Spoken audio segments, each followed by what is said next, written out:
What's going on, guys? It's Horse Beef here, and I'm bringing you another tier list video. And it's been a little while since I posted one of these videos, but I figured I would make one and weigh in on the whole boxing debate, right? Who's the best boxer in the UFC? I do have a pretty extensive list, so let's just get into it, man. Right away, the first one, I figured I would just set the tone and stick Peter Yan right at the very top there. I feel like he has the style that most effectively integrates boxing into MMA, right? The high guard. No one really has a high guard like Peter Yan. His head movement is very underrated as well because it's not very pronounced. The leg head movement is not supposed to be.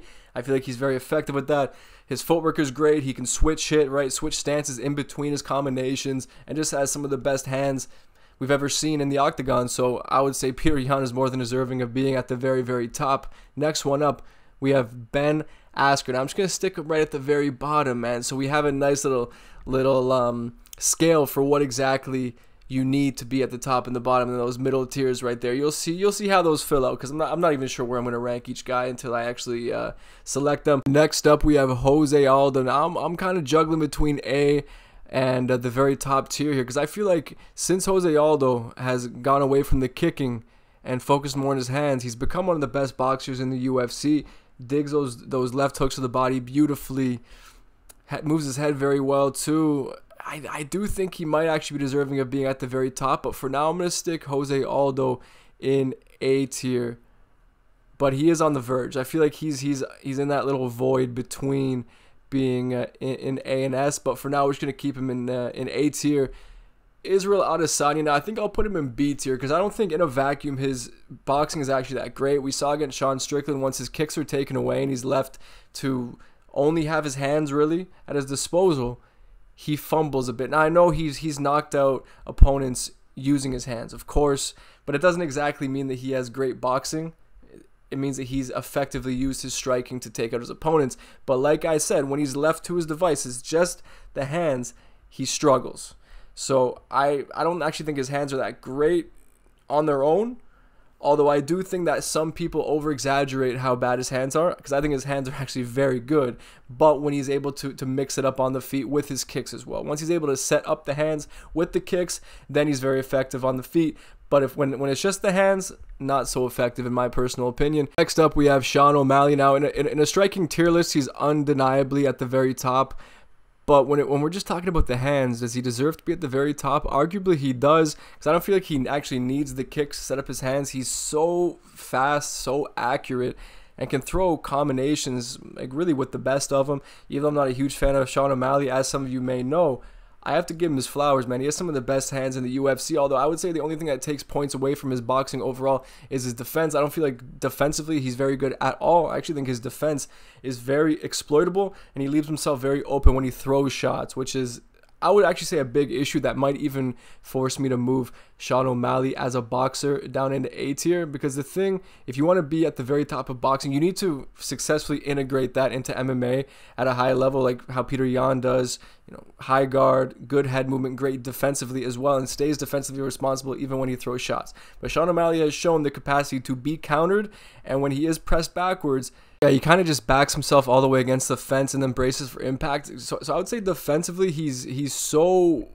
poor, in my opinion, that I got to keep him in A tier. But because of his offensive boxing ability, he's at A, of course. But he's just like Jose Aldo. I would say he's on the cusp of being in A and S, but it's because of how defensively irresponsible he is while he throws combinations and when he is pressed that keeps him from being at the very top. But I know I'll get shit for that one.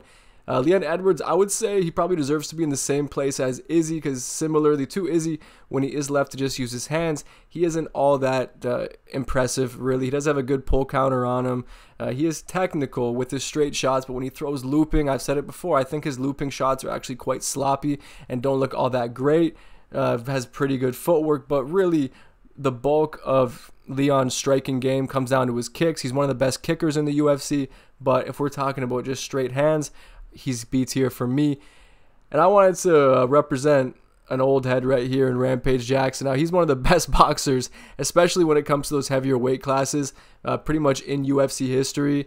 His guard was beautiful. The way that he would catch and counter. I would recommend looking up his knockout against Vanderlei Silva in the UFC. That one really sticks out in my mind, man. He caught like 3 or 4 Vanderlei Silva hooks like perfectly on the guard, and then counters with a delicious left hook and puts him out cold. Rampage Jackson was a nasty boxer in his time, so he's A tier for me.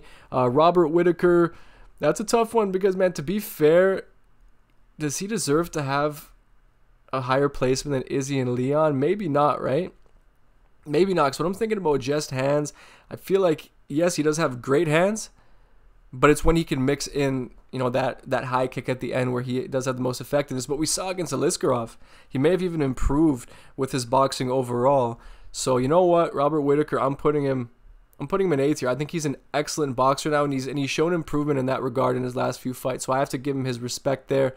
Islam Makhachev, he arguably deserves to be in the same spot. I feel like his footwork is great. His defense is very underrated as well. You rarely see Islam Makhachev really get hit too clean. And against Dustin Poirier, he did a great job to mitigate damage, even though he got cut open and did get caught in a few occasions. For the most part, in those little flurries that they had where Islam was forced to defend, he defended very well. And then when he lets his hands go, we've only seen him improve and improve and improve. So there's a possibility that maybe at one point in the near or later future, Islam Makhachev could even be at the very top. But for now, I think I'm going to keep him at A tier.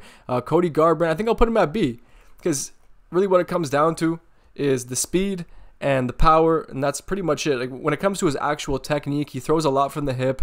His head movement, while it was great against Dominic Cruz, it's not as good, and it's never been as good as it was in that fight. And really, he was able to do that against Dominic Cruz because Dominic Cruz has no stopping power in his punches. So you're really able to move your head frivolously without thinking about much of a knockout coming your way, due to the fact that it was against Dominic Cruz. So for me, B tier. Defensively, he's not that great. He's really just a speed merchant, and yeah, that's what it comes down to for me, man.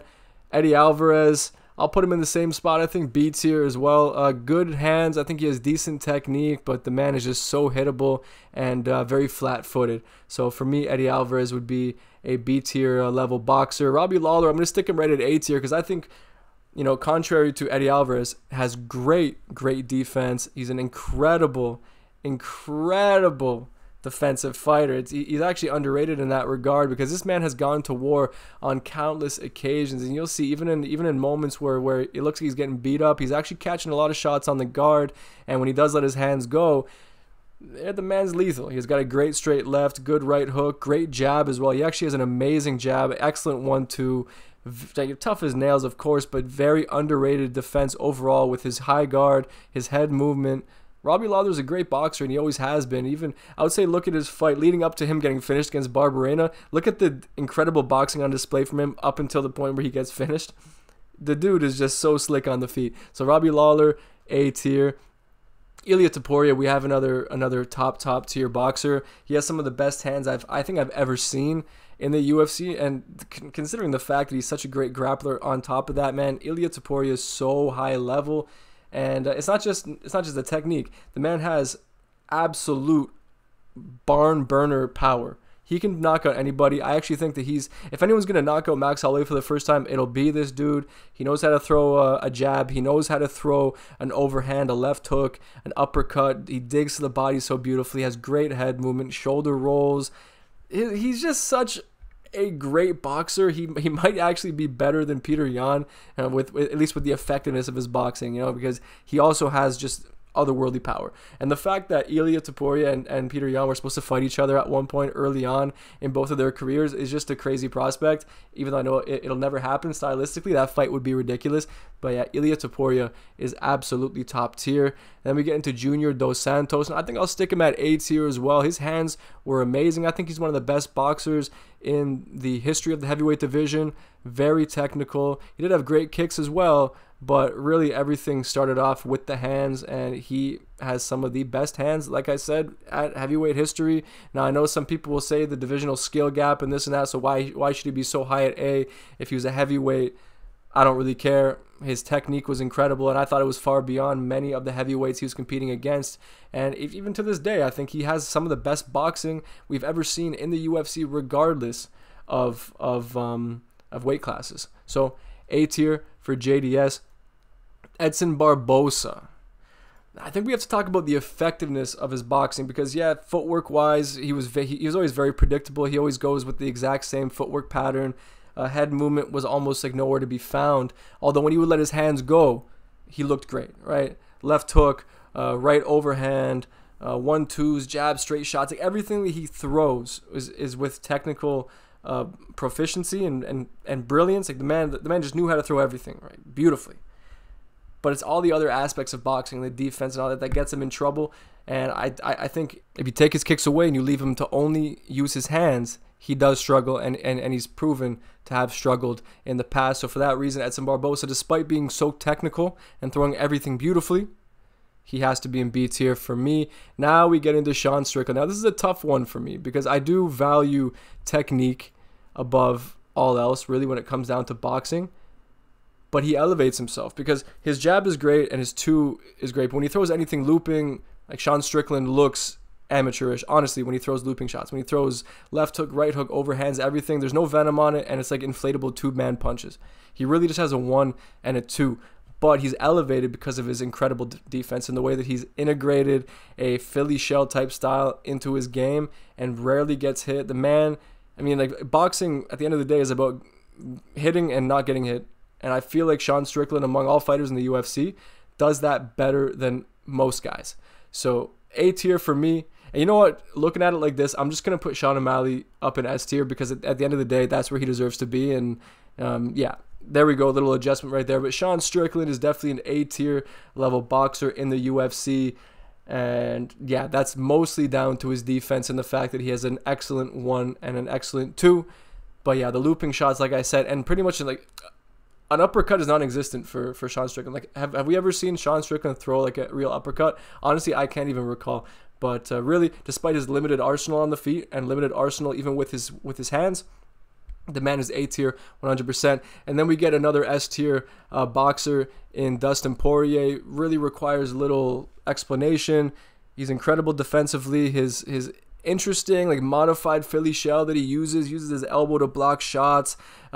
Really does mitigate the damage that he could take otherwise. And when he lets his hands go, I mean, there are a few fighters who are as lethal with their boxing combinations as Dustin Poirier. And I'm not going to get much more into it. He is 100% S tier. And then we have Charles do Bronx Oliveira, a fan favorite. Now, I actually think he has quite good hands. Really, when you get down to it, I don't think he even needs his kicks. I don't think he needs his knees. Like, he can put out a lot of dudes with just his hands. He really can. But is it disingenuous to put him above people like Izzy and Leon and Edson Barbosa? It kind of would be. It kind of would be. Because he doesn't move his head much and he is very hittable. He's a good offensive striker, but he's so hittable. So, yeah, I'll be consistent with my logic and bring Charles Oliveira down to B tier. Dricus du Plessis, I would say similar placement is warranted for Dricus. He does have pretty good hands, but like I've said, he is very hittable and a little bit sloppy on the feet at times with certain techniques, but I don't think he's nearly as unpolished as some people make him out to be. But still, I would say B tier is pretty fair for him. The man is a scrapper, though. Rob Font, some people would probably argue that he deserves to be up here in A tier, but I don't know if I would give him that high of a placement because he's similar for me to a guy like Sean Strickland, where he has a great jab and a pretty good 2 as well. But when he throws looping, that's when he starts to falter a little bit with his boxing technique and throws some inflatable tube man type punches. But unlike Strickland, he is quite hittable, so he has to be moved down. So even though he has great boxing fundamentals, he doesn't have that excellent defense to elevate himself in that boxing argument. And then we get into Alexander Volkanovski now. I'm not too sure about where to place him. I do think he has great hands. Defensively, he does leave a little bit to be desired. And I don't think that his hands are really the most important aspect of his game. And when Alexander Volkanovski is left to just use his hands, is he that effective? I mean, maybe not. I guess I am using some recency bias to justify my placement because I'm thinking about putting him in B, but when I think about it, dude, I mean, like, there's no doubt that Max Holloway will be at the very top, and Volkanovski absolutely pieced him up and outboxed him in their first and third fight. So even though he just got chinned by Ilia Topuria, I mean, he got chinned by someone who I ranked at the very top, right? So that shouldn't knock him down too many pegs. And really, to be fair to Volkanovski, he's always had great hands. He really always has. Like, I think back to his performance against Chad Mendes, he's always had lethal hands. So yeah, you know what? Volkanovski, even though his style changed, he's for sure A tier for me. Bilal Muhammad. Now I'm gonna stick him right at the very bottom. Yeah, so very bottom tier for Bilal. Remember the violence, Muhammad. You guys think it's unfair to put him there? I don't think that I'm getting any complaints in the comment section, but god damn it, you guys do surprise me sometimes. Brandon the Assassin Baby Moreno. This is a very hard one for me, because I could just think back in his last fight against Brandon Royval where he looked awful on the feet, but then I think about all of his fights against Davison Figueiredo, his fight against Kai Kara France, even his fight against, or his most recent fight against Pantoja. Brandon Moreno has excellent hands and throws combinations beautifully. Right? The way he doubles up, left hook to the body, then left hook up top. Honestly, it must be the Mexican in him, because he has excellent hands. But the only thing keeping him down from being at the very top, honestly, because when I think about his hands, like on their own, not thinking about defense and all that, not thinking really about footwork either, just the offensive side of his boxing, he's super good and maybe even like top tier. But he's very hittable. So I'll move Brandon Moreno down to A tier, at least for now. Chad Mendes, I wanted to represent him on this list. He had such lethal hands. He was like a little Mike Tyson. He really was, even though his base was that of a wrestler. Just that little compact build that he had. He knew how to use it. He really did know how to use it. And he was like, I'm telling you guys, he's like the closest thing. If you never watched Chad Mendes in his prime, he was like the closest thing to watching Mike Tyson perform in MMA, the way that he would throw his shots. The dude was so lethal on the feet. But he was a bit of a power merchant. But he did go toe-to-toe with like a prime Jose Aldo as well. But he was so hittable, and that was the biggest issue with him. And like his footwork was kind of like non-existent. Yeah, B tier I would say is pretty fair for Chad Mendes, but that's not the takeaway. Like, look at the other guys at B tier.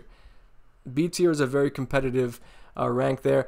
Glover Teixeira. Now, I always thought that he had excellent hands. It was a very underrated aspect of his game. Actually, during his come up in the UFC, he was known more for his hands and his knockout ability than even his grappling. And then as his style progressed and he became such an elite level grappler, then people sort of forgot that his hands were so good. But to be fair to everyone in B tier, I guess it would be unfair to put Glover Teixeira above, even though I think as far as 205ers go, he has some of the best hands I've ever seen in that division, I think, man. The dude just knew how to throw a clean right hand followed by a left hook, goes to the body pretty well. Honestly, I think he has great hands, but yeah, so hittable. And if I'm being fair and applying that same logic everywhere, I do have to be fair, even though I'm a huge fan of Glover Teixeira. Glover Teixeira is a B tier level boxer. Alex Pereira. Now, he is a fighter who I know he just, he's coming off of a head kick knockout of Yuri Prochazka, but he doesn't need his kicks. I feel like, yes, he does use his calf kicks to great effectiveness, but at the end of the day, man, his head movement's underrated. He does have pretty good footwork, and defensively, he kind of just uses a mummy guard. Like, we rarely actually see him shell up. But as I've said, his head movement is quite underrated. It's how he knocked out or finished Yuri Prochazka the first time around, like slipped off and then countered with the right hand followed by the left hook. He actually does have pretty good defensive striking as well as offensive striking. So for me, yeah, like there's an argument that Alex Pereira should be at S tier, but I feel like he's at A tier because he is so powerful and it elevates his hands as a whole, even though his striking technique is a little bit weird and a bit off, right, to some people. For me, his striking technique is beautiful, and he's an incredible offensive striker, and that power, for me, puts him at A tier, even though arguably, I know he's a knockout artist, I get that, but his kicks are such an important part of his game. So, of course, in a striking tier list, which I've already done, of course, Alex Pereira is going to be at the very top, but when just left to his hands, even though he has one of the most nasty left hooks of all time, the man is A tier for me. Francis Ngannou. I feel like post Stipe 1 or post Derek Lewis. I believe after he fought Derek Lewis, that boring ass fight, and we got this leveled up version of Francis Ngannou. I feel like he became a pretty damn good boxer. But and he did go toe to toe with Tyson Fury. But we're talking about MMA. We can't really factor in that Tyson Fury fight, even though it makes sense to do that, in all honesty. I don't know. I'll put him at B tier just because he's such a power merchant. Although his technique did improve big time, he was always so hittable, but he just had one of the craziest chins I've ever seen until Anthony Joshua just cracked it recently. Holy shit, that was brutal, man. Corey, the Sandman, Sanhagen, I think I'll put him at A tier as well. He has beautiful hands, but he's being held away from being at the very top because his kicks are so important to his game. And I don't think he's as effective with his hands in a vacuum. So for me, as clean as Corey Sandhagen is technically, I'll put him at A tier. Paulo Costa, that's a tough one because technically he has pretty good boxing. I think his hands are pretty good. He throws good-looking hooks, goes to the body with them, throws decent combinations. But I am kind of referring to older versions of Paulo Costa. I feel like these recent versions of Paulo Costa, he hasn't looked nearly as good, when he lets the hands go. And he's super hittable too. I don't know. I'm looking and comparing him to the guys in B tier. I feel like it's disingenuous to put him anywhere else but C. But we finally found a guy who deserves to be in C tier, in my opinion. And then we get into Alexander Gustafsson. I was talking about Glover Teixeira being one of the best boxers I've ever seen at 205. But then we come to Gustafsson, and he probably is the best boxer I've ever seen at 205 pounds. Just look at his knockout of Glover Teixeira, the back-to-back-to-back uppercuts, and then he slips off or changes angles and lands a beautiful right hand around the guard and drops him. And his boxing display against John Jones as well. John Jones, who's typically not a very easy guy to hit, and Gustafsson put the mitts on him, dude. So, yeah, Gustafsson, for me, he's on the cusp of being at the very top. Like a prime Gustafsson had the nastiest hands. But I'm going to stick him at A tier. Calvin Kattar. Now, he has good hands. He does have good hands, but he hasn't shown it against high-level competition. So I do feel like that should bring him down. So for me, Calvin Kattar, despite the fact that he has great technical boxing, right, a pretty good high guard to go along with it too, and he's very tough, but he's super flat-footed, and he's just very rudimentary with his boxing, although he has a great uppercut, and he does look good in everything that he throws on the feet. But I guess he just hasn't shown it against higher level competition like to great effectiveness, and ultimately B tier is where I'm keeping Calvin Kattar. Then we have one who I actually think is underrated and better than Calvin Kattar on the feet, and that's Dan Ige.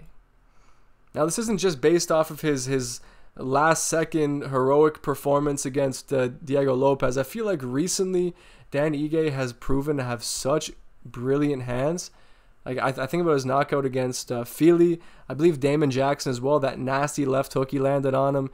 I feel like he's coming to his own recently, and I'm glad he's getting some shine after that late notice, last second step in that he did.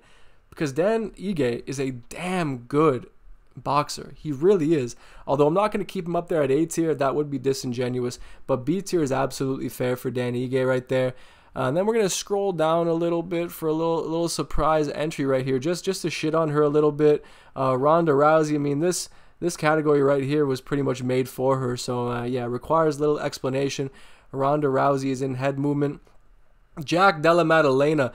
Now, I'm going to stick him in A tier. I do know that some people would put him at the very, very top. And even though I do think he would beat Jake Paul in a boxing match, that's besides the point. The man deserves to be just about an A tier because offensively, he's a great striker. Throws beautiful hooks, goes to the body so beautifully, has a decent high guard as well. But as I've said about some fighters who I've dropped down to some rankings because of their defensive shortcomings, I feel like he gets hit very easily, and he's super flat-footed, and does keep that chin out sometimes a little bit too. So he leaves a little bit to be desired, right? So I can't put him exactly at the very top. But just like Gustafsson, just like Brandon Moreno, right? Just like guys like Robbie Lawler and Jose Aldo, he's on the cusp of being at the tippy top, but he just has to clean up a little bit of those defensive shortcomings, and he no doubt would be up there. And then we get Kamaru Usman. I think I'll put him at B tier as well. Now, even though it's not the main point of his game, I feel like the great jab and two that he developed, especially since becoming champion, right? When he first became champion, he started knocking dudes out left, right, and center and displaying a beautiful jab and a beautiful two. So the fundamentals, like the very bare minimum fundamentals of boxing, Kamaru Usman was always very good at. He was always very good at that. But then you get into him throwing looping shots, and then you get into his footwork, and then him defensively, and that's where he's knocked down a few pegs. So arguably, Kamaru Usman even deserves to go down into C tier, but I feel like that's just so disrespectful. so I won't do it. I won't do it to him. And honestly, I'm gonna move Paulo Costa probably up to B tier because he does have good hands, and I'm thinking about him versus Kamaru Usman. That would be a sick fight. That honestly would be a sick fight, would it not? I think that'd be a great fight. Steve Erceg. Shit, man, this is a tough one for me because I'm very hot on Steve Erceg. He's one of my favorite new fighters in the UFC. And I think he has some of the best boxing out there. Great defensively. You know what, man? Steve Erceg is going right at the top. He has to. I think he has to. I think he represents some of the best boxing that we've ever seen in the octagon. Think about his performance against Pantoja. Think about his knockout against Matt Schnell. I know Matt Schnell's been passed around like a cheap hooker, but Steve Erceg has displayed, in a short time in the UFC, has displayed some of the highest level boxing I think we've seen in recent memory. So Steve Erceg, I think, more than capable of hanging with these guys, Sean O'Malley, Ilia Topuria, Peter Yan, and Dustin Poirier when it comes to the technical side of boxing. He's up there for me, man, and there he is. Justin Gaethje. Justin, the highlight Gaethje. Now, where should he go? I would say he deserves to be in B tier because when he lets his hands go, they look good, but he really only throws looping shots, right? He throws big, meaty hooks, as Flukas Glazy likes to say. Big, meaty hooks. And the leg kicks are a big part of his game, though. So when he's left to just his hands, we've seen he can get pieced up. He can get pieced up quite a bit against guys who are faster than him. But at the same time, he does have an excellent uppercut on him. The dirty boxing is beautiful too, but very hittable. Like the bulk of his defense is leaning forward, which makes him even more hittable. Like we saw against Max Holloway, right? Max kept catching him with that spinning back kick. And I know we're talking about boxing, but defensively, I feel like he's always been this way, and even though he's improved defensively as he's evolved throughout his career, it's just not enough to put him anywhere else but B tier. And I would like to see more straight shots from him too, you know, not just big hooks. Straight shots would definitely elevate him up on this list, but for now, yeah, he's at B tier. Nick Diaz. Now, Nick Diaz is a similar case to Gaethje, I guess, if you think about it, because he is hittable. It's really just all about his offensive striking that makes him a great boxer. But I do think that when he lets his hands go, even in his most recent fighting as Robbie Lawler, the dude's hands looked clean, dude. When he lets those hands go and he mixes it up, you know, left hook to the body, right hand over the top, and he just throws great boxing combinations. And he was, for me, one of like the OGs of MMA who made me realize that boxing can be so effective in this sport. So I'm fighting the urge to keep him at A tier, because I do feel like a prime Nick Diaz was so good on the feet, or sorry, so good with his hands. And it's really all he used in the first place, right? He rarely used kicks unless he was trying to like mock Carlos Condit or some shit, or throw some random kick to open up the fight against Robbie Lawler in their rematch. It's mostly just the hands. So you know what, man? Nick Diaz, A tier as far as I'm concerned. And then we get into not the most popular fighter in the world anymore, John Bones Jones, baby. Now, he will be our first entrant into the C tier. Now, I don't think he has very good hands at all, man. I really don't. I don't think he ever has. I know he's dropped some dudes and hurt some guys with his hands, but he's always been so slow and so sloppy with his punches, and it's always been the worst aspect of his game. So for me, John Jones, the best aspect of his game being his wrestling and also his kicking. The biggest drawback has always been the hands. If you disagree, I don't know how you disagree with that. And he also just never possessed stopping power in his hands either, right? So we never really see the danger when he lets his hands go. So for me, John Jones, I think, sets the standard for what a C-tier boxer really is. Diego Lopez, I think maybe I'll put him in the same spot too. And I know some people will hate on me because, yeah, he knocked out Sadiq Youssef and he's knocked out some guys with his hands. But this guy never moves his head. He's lucky he has such a crazy chin because he showed against Ige. He's very, very hittable. Very hittable. And offensively, like when he lets the hands go, he can be very sloppy and leave himself open. Yeah, I'm keeping Diego Lopez a C tier. I don't think he deserves to be much higher than that. Vicente Luque. Now, I'm gonna put him at B tier, even though he's so hittable. And he's been beaten up on multiple occasions throughout his career, but technically, right, he's elevated by the fact that his actual boxing technique is beautiful. He always had a pretty good high guard, even though he would inevitably get pieced up through his guard at some point in his fights, right? But technically, that left hook was so beautiful, like the straight right, the overhands, like pretty much everything that he throws on the feet is thrown with technical perfection almost. But he is drawn back by the defensive frailties that he's shown throughout his career. So Vicente Luque, I think, is deserving of being at B tier. And then we get into Aljamain Sterling, Oscar Award winner himself. I'll stick him right at the very bottom. I don't think it requires much explanation. His hands really have no consequence at all. He just throws big, sloppy shots to set up his takedowns, and that's about it. I think among all fighters in UFC history, he might actually have the least powerful hands I've ever witnessed with my own eyes. So, yeah, with no second thoughts at all, Aljamain Sterling's at the very, very bottom of this tier list. And then we get someone who is very much deserving of being an S tier. And I'm going to scroll up real quick and bring you guys to this top tier here and just stick Conor McGregor up in there. I mean, the fact that he went toe-to-toe and did quite well in early rounds against arguably the greatest boxer of all time. Yeah, it elevates him, but I'm not really considering that. But it does show him, like, the dude is such a great boxer.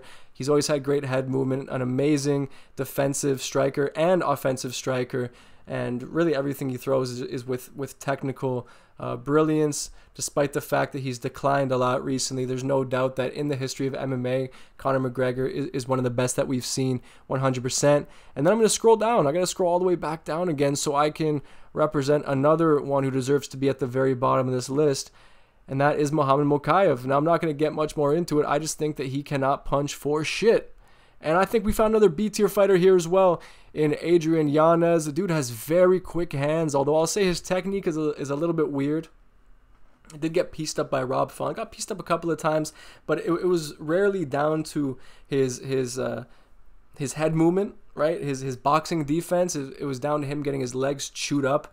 I believe it was against Jonathan Martinez, but he did get pieced up on the feet pretty bad with the hands against Rob Font. But I do think that he's very similar to Rob Font in style, although I would say a lot more focused on hooks and mixing it up, body hooks, head hooks, and in that regard, while Rob Font is more focused on straight shots down the middle. But I do think that Yanez, because of his speed and power, he kind of reminds me of someone like Cody Garbrandt even, right? He's like a mix for me between Rob Font and a Cody Garbrandt. So I'll stick him at B tier. I think he deserves to be there. And then we have to scroll to the very top once again to represent our boy, Max Blessed Holloway. I mean, is anyone going to argue that he is an S-tier boxer within the UFC? He's one of the best that we've ever seen in here.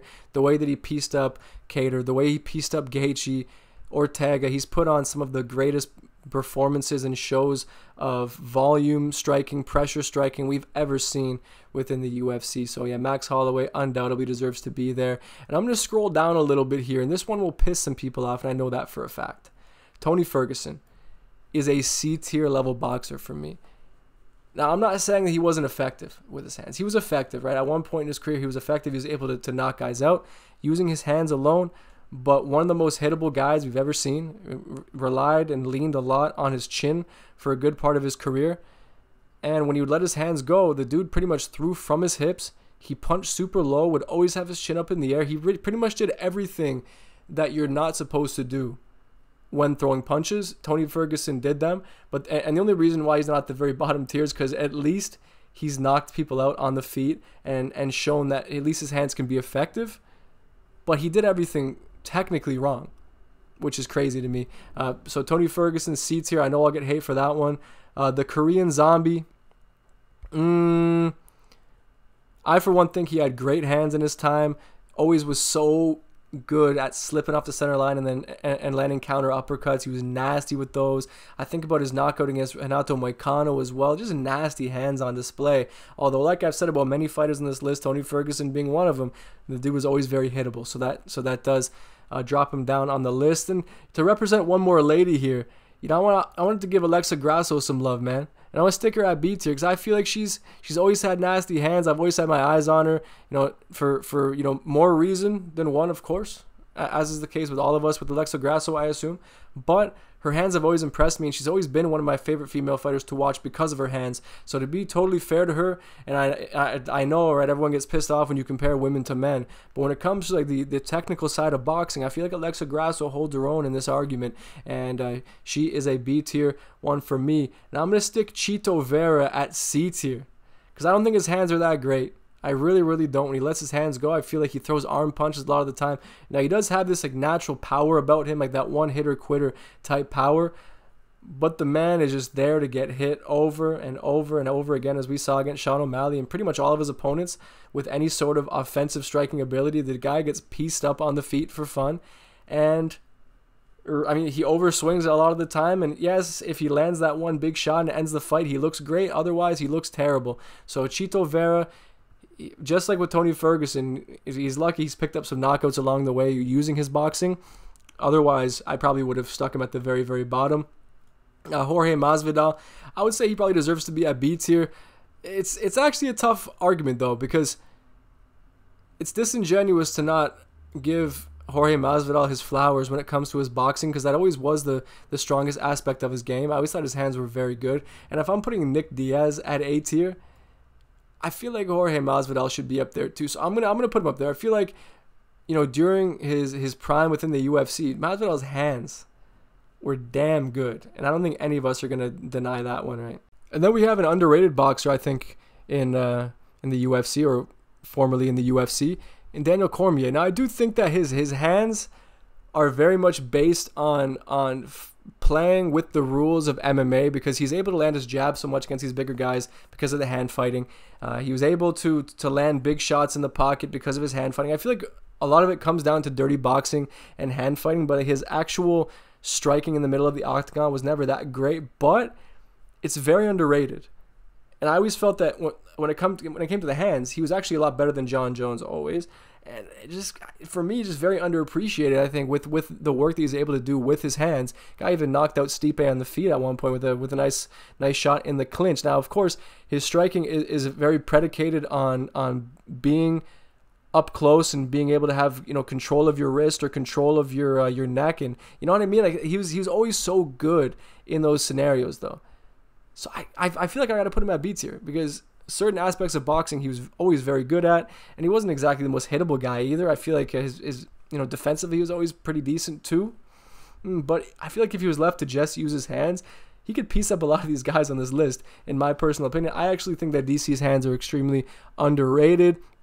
TJ Dillashaw, I'd probably put him in the same spot. I'd probably put him B tier. I think his overall striking game is elite. It always has been elite. But if we're talking about just his hands, yeah, I know he always had great footwork and pretty good head movement too. He was always a good counter striker. The more I talk about him, the more I kind of want to put him at A tier. But I'm keeping him at B tier. Yeah, you know what? I'm keeping him at B tier. I think it's fair to keep him there. Now I'm going to scroll back up, not to the very, very top, even though you are seeing the very, very top tier right there. But Stipe Miocic, I believe, is more than deserving of being an A tier. I would say along with JDS, he's probably the best boxer in heavyweight history. I believe both these guys do have a win over one another as well. So I'm going to put them side by side. You got the two very best boxers to ever compete at heavyweight. Like the work that he put in on DC to pick up that first win against him, right? The adjustment with the left hook to the body. Although like Stipe, I do think he would be at the very top tier if it wasn't for him just being there to hit constantly. Like we saw against DC, like the much shorter guy, DC was able to put hands on him in the first and second fight, like all throughout the second fight up until the finishes. Like DC was putting hands on him, but then he made the adjustments and beat up DC in that third fight and eye poked him to oblivion. So, but besides the eye poke, Stipe Miocic letting those hands go. He's one of the best boxers I've seen in the UFC. Think of some of the guys he's knocked out, and in the manner in which he has knocked those guys out. Stipe Miocic, without a doubt, deserves to be all the way up there for me. Shavkat Rakhmonov, I would say put him at B tier, is pretty fair for him. I do think his hands are good. He is a good striker. Like if this is the overall striking argument, then of course he would maybe be even A tier. But for me, when it comes to just the hands, we saw against a guy like Jeff Neal, the man is there to be hit at times. And just down to his hands, of course, like the technique is there and all that, but he just doesn't get the head off the center line.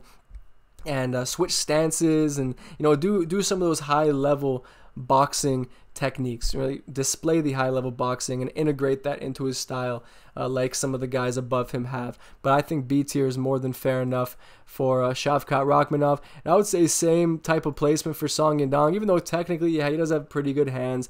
We've seen every time he goes up against a technical fighter like a Peter Yan or Corey Sandhagen, the man gets pieced up. He gets pieced up big time, very hittable. Although he is very quick and good offensively with his hands, we've seen, I don't know, at times he does fade too. And when he fades, he looks far less effective and far less scary on the feet. So I'm going to keep him at B tier. And we get into Manel Kape. I'm sticking him right at A tier. I think that's where I put him in my striking tier list as well. But because I do think that Manel Kape, like the bulk of his game is down to his hands. Like the way that he just stands in the pocket and slips off and lands pull counters and really just with reckless abandon stands in the pocket and utilizes his hands down head movement style to great effectiveness too.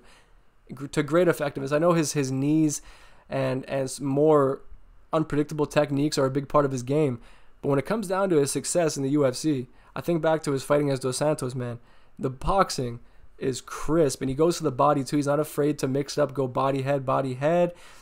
The way he mixes the head movement in, the footwork, it's all beautiful, and he switches stances on a dime and can fight just as effectively out of both stances. Manel Kape, I would say he's potentially the highest level of anybody even in this tier. And even though I'm not ranking each tier against one another, each fighter in the same tier against one another, you know what I'm saying? I'm just going to stick Manel Kape at the very top or close to Jose Aldo because I think that represents how good the man actually is. And then we get into Kelvin Gastelum. Now, I think his hands are incredible and incredibly underrated too. I think throughout the history of the middleweight division, Kelvin, for me, is one of the best boxers to compete at that division in history. And, we saw with the beating he put on Israel Adesanya for a good part of their fight. His most recent performance as well. Shit, man. Kelvin Gastelum is towing the line a little bit. But ultimately, I'll put him at B tier. But like if we're talking about the highest of certain tiers, then I feel like Kelvin Gastelum should be up there somewhere. Because he's right on the cusp of being an A-tier level boxer, but we've seen him get pieced up on too many occasions.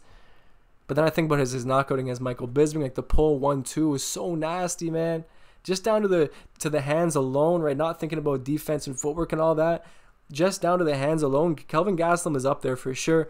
But then when we factor in everything else, and to be fair and to be consistent, we're going to keep Kelvin Gastelum at B tier. And we get into Anderson Silva. Now, I don't feel like he's an S tier level boxer, because when he's left to just his hands, he's not as effective. Of course, he's great with his hands. He's shown to have excellent boxing, great head movement, great footwork. He's a switch hitter as well, can fight out of both stances. But a lot of his effectiveness on the feet is attributed to his Muay Thai as well, the knees, the elbows, the clinch work, right, and the kicks as well. So it's not just down to his hands, but when left to his devices, the man can piece up anybody, and he's competed in boxing and been relatively successful as well. So yeah, I cannot disrespect Anderson Silva and put him anywhere below A tier. And then we have Ian Machado Gary. Now this is a tough one, because if we're talking about the beginning of Ian Gary's career, he had great hands, right? He did great pull counters. He looked like a welterweight version of Conor McGregor, in all honesty. But I feel like he's really dipped off in terms of his actual striking recently. Against Jeff Neal, he resorted to pretty much just spamming knees down the middle and throwing leg kicks. Now his hands are okay, but is he as effective? Is he as effective as we thought he was at the highest level? But then again, I've ranked guys like Dan Ige up here, and he hasn't shown to be that effective as he's gone higher up the rankings, right? Same thing goes for Edson Barbosa. You know what? So to be fair to Ian Gary, I think I'll stick him at B tier. But because of his recent performances and him kind of moving away from the striking a little bit and focusing a little bit more on grappling, he arguably deserves to be lower. I don't know. I feel like his hands aren't that good, but I do have to think about the fact that he has pieced up some guys on the feet and shown pretty good striking, but then he's been dropped. Now, you know what, man? Ian Gary's a C tier level boxer, right? We're talking about just hands. I might completely be wrong there, but then again, it's my opinion, so there you go. Can't really argue too much on that one. Ludovic Klein, Love this man. I think he's one of the best strikers in the UFC right now. But when we're talking about just his hands, maybe he deserves to just be in B tier. And in fact, I am going to keep him there. And I feel like the bulk of his offensive striking is down to his kicks, and he's an incredible kicker, man. He can get a high kick up there from really any range. But his hands are great too, although he is a kickboxer, and his kickboxing is so high level. It's just the fact that his hands aren't as high level in a vacuum, right, compared to the rest of his overall striking game. So we'll keep him there. And then we're going to have to scroll down a little bit here. Paddy Pimblett is going to go at the very bottom tier. I think he has awful striking, truly awful striking. So yeah, I'm going to keep him right there. Sergey Pavlovich. Now I know he's lost some hype recently and some of that aura, as the kids say, right? But he's still a good technical boxer for the heavyweight division. So I'm going to put him at B tier, even though, yeah, he looked awful against Volkov. They got pieced up for fun, seemingly. And then we have to move up the list a little bit and talk about Tom Aspinall. I believe I put him at S tier as a striker. And I feel like, in hindsight, I feel like maybe putting him at S tier was a little bit much for Tom Aspinall. But when we're talking about his hands alone, I feel like as an overall striker, he's an A tier striker, and as far as his boxing goes in a vacuum, he's A tier as well, because the bulk of his damage, I believe, comes from his hands as well as his knees and elbows. He's not much of a kicker, but his hands are just so quick, and especially for his size, he's great technically as well. So I believe he deserves to be up there with Stipe and JDS. For me, maybe a little bit lower, maybe B tier, but it just doesn't look right putting someone like Tom Aspinall at B tier, so we'll keep him there. And then we have to talk about my boy Drew Dober. Oh man, I'm going to put him at C tier, man. Even though I love Drew Dober, after his last performance against John Silva, he only has a left hand. It's really all he has is a left straight down the middle, and I love watching him fight. I really do. I really do. But if we're talking about guys who are hittable, I don't know if I've seen someone more hittable than Drew Dober. It's insane. But he's at C tier because the man can sling a left hand and knock anyone's lights out. So there you go. And next up we have Kron Gracie. Now he's here just to clown on. This dude sucks. He's one of the worst strikers I've ever witnessed compete in MMA. Absolutely. So Kron Gracie, very bottom you go. Davison Figueiredo. Now I'm not too sure about his hands as a whole. I feel like he's a little bit slow for his size, right? The fact that he fights at these lower weight classes, I feel like he's kind of slow. Although he's just so dangerous with his hands. He really is, right? He slips off, lands counters, does have his hands quite low, and relies a bit on head movement and footwork to avoid shots. And I do feel like he has a little bit of a power merchant sometimes. But I still will keep him at B tier because he always manages to find a counter shot at some point in his fights, right? And he is good at landing shots in the middle of those chaotic moments too and finding his timing. So I think B tier is pretty fair. Dominic Cruz. You know what? I feel like I've underrated Dominic Cruz a lot in my videos. So I'm going to put him in A tier. Every aspect of boxing aside from his technique, right? His technique is unique to himself. It's very unique to him. He doesn't throw a lot of straight shots down the middle. Everything he throws is looping, weird arm punches. But the footwork and the head movement and every other aspect of boxing, like the switching of stance, switch hitting, Dominic Cruz can do all that. So I do have to give respect to him. It's unique. It's very unique and pretty untechnical looking at times. But I feel like Dominic Cruz deserves to be at A tier. Now we have another one down here that I'm thinking about putting in A tier as well, but I'm not super convinced by it. Frankie the Answer Edgar. Frankie Edgar, does he deserve to be an A tier? In my opinion, he does. He's always had crisp hands in his prime. Yes, of course he was most of the time he would rely on his wrestling. But at the same time, his hands were so crisp. Like he KO'd Chad Mendes with a beautiful left hook. He would always really mix up his boxing and his wrestling. That was the bulk of his style. So it's not fair to say that he was just a wrestler or that he would piece guys up because of the takedown threat. No. Frankie Edgar had proven hand speed and power in his hands for a small guy. And on top of that, he was knocking out dudes who looked much bigger than him. So, yeah, for me, Frankie Edgar, I actually think he's underrated when it comes to this boxing debate. And really watch him fight if you haven't. I know he got KO'd flat by Brian Ortega and Corey Sandhagen and Chito Vera. I know he's been knocked out by all those guys, but in his prime, There were few guys around 145 and 155 who could match the hand speed of Frankie the Answer Edgar. Then we got to scroll down here a little bit to get to the next one up. And then we have Michael Johnson. I wanted to represent him because I do feel like he's deserving of being about middle of the pack in this debate. I mean, I know his career is kind of a meme, right? He'll knock out a guy like Dustin Poirier and then lose to everyone else, unranked. It's just crazy. But when it comes down to how dangerous this man was always with his hands, like as an offensive striker goes, he would pretty much sting everyone he would fight. The man actually put hands on Khabib at one point in their fight, and I think, I know Khabib hasn't been put in much danger throughout his whole career, or never was put in much danger throughout his career. Michael Johnson was one of these dudes who was able to actually put him in somewhat danger, right? Knocked out Dustin Poirier, has some serious knockouts on his record. He really, really, really does.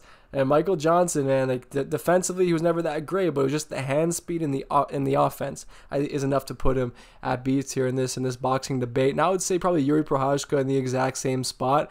Offensively, like I said about Michael Johnson, he's very effective, even if his actual striking technique is a little bit weird and unique at times, right?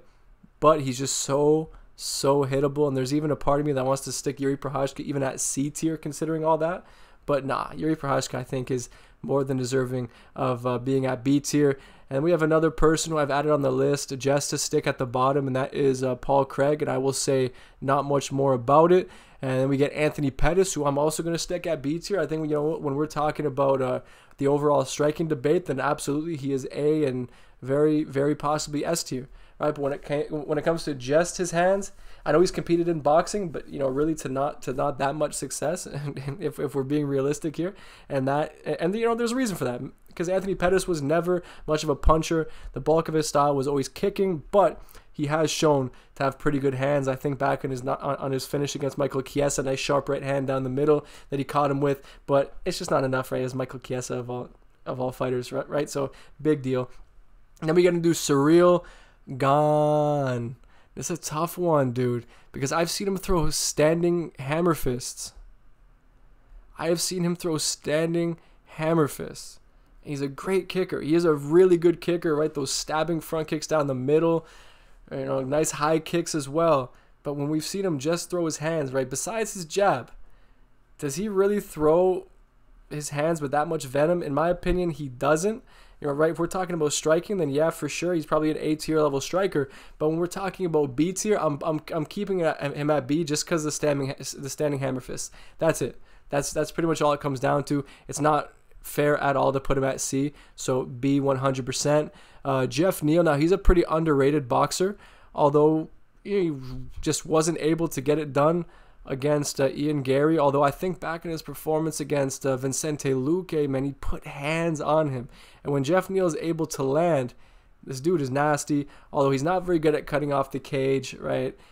He doesn't use footwork to that much effectiveness. He really does rely on a high guard a lot to defend. But when it comes to actually letting his hands go, he's very technical. So I think B tier is fair for him as well. And last, but certainly not least, we have Nate Diaz, baby. Nate Diaz, now I think he perfectly encapsulates what a B tier level boxer is.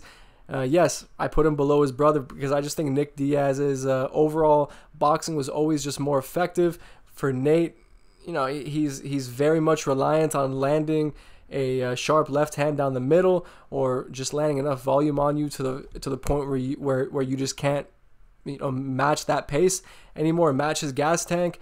His overall striking technique, or his boxing technique, was always pretty good, right? The jab is all right. The two is thrown at with proficiency, with technical proficiency. But the dude just never moved his head. Terrible footwork. One of the most flat-footed fighters I think any of us have ever witnessed. And like I said, zero head movement to go along with it. A pretty good high guard, I guess. Like his blocking was all right, but most of the time he's just reliant on his chin, and his offensive striking does leave a little bit to be desired at times. Like I said, he does rely on you slowing down before he's able to get his offense off. So for me, Nate Diaz is a B tier level boxer, and that is the tier list, everybody. And now looking at it again as a whole, I'm gonna have to move Yuri Prochazka down into C tier and maybe piss off some people, but like really rationalize why you think Yuri Prochazka should be anywhere above C tier. Like, think about how hittable he is. And realistically, man, like, just down to his hands alone, and yes, he's effective. He's knocked guys out with his hands, but we're talking about boxing and the art of boxing. And Yuri Prochazka, he's a scrapper, he's a brawler, but he's anything but a boxer. So I would say C tier. Like as an overall striker, like when you consider his overall tool set, yeah, he's potentially even like an A tier level striker. But when we're talking about his boxing in a vacuum, it's just not good enough, and it's mostly down to his defense, because his defense is just absolutely piss poor. But that is the entire tier list for you guys. Nice long one for you to maybe listen to or watch during your morning coffee or whatever. So let me know in the comment section. As per usual, do you disagree? Do you agree? Do you have any ideas for future videos that you'd like to see me cover in the near future? Let me know, and I'll definitely try my best to get around to those as soon as possible. And as always, guys, thank you for watching, and I'll see you on the next one.